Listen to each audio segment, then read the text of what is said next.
రంగారెడ్డి జిల్లా బండ్లగూడలోని ఓ అనాథ ఆశ్రమం వార్డెన్ తీరుపై తీవ్ర స్థాయిలో ఆరోపణలు చేస్తున్నారు విద్యార్థినిలు.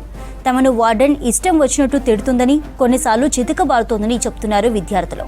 వార్డెన్ తీరుపై టీచర్లకు చెప్పి కన్నీరు పెట్టుకున్నారు స్టూడెంట్స్.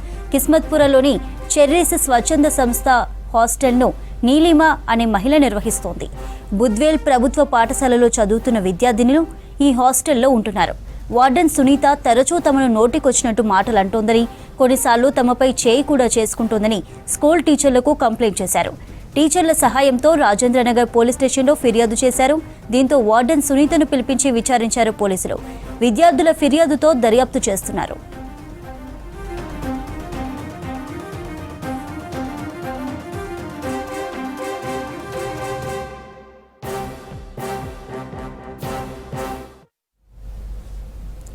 రంగారెడ్డి జిల్లా బండ్లగూడలోని ఓ అనాథ ఆశ్రమం వార్డెన్ తీరుపై తీవ్ర స్థాయిలో ఆరోపణలు చేస్తున్నారు విద్యార్థినిలు.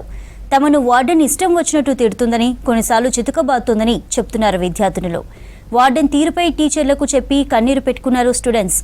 కిస్మత్పురలోని చెర్రీస్ స్వచ్ఛంద సంస్థ హాస్టల్ను నీలిమా అనే మహిళ నిర్వహిస్తోంది.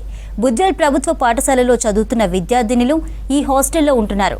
వార్డెన్ సునీత తరచూ తమను నోటికొచ్చినట్టు మాటలు అంటోందని, కొన్నిసార్లు తమపై చేయి కూడా చేసుకుంటోందని స్కూల్ టీచర్లకు కంప్లైంట్ చేశారు. టీచర్ల సహాయంతో రాజేంద్రనగర్ పోలీస్ స్టేషన్లో ఫిర్యాదు చేశారు. దీంతో వార్డెన్ సునీతను పిలిపించి విచారించారు పోలీసులు. విద్యార్థుల ఫిర్యాదుతో దర్యాప్తు చేస్తున్నారు.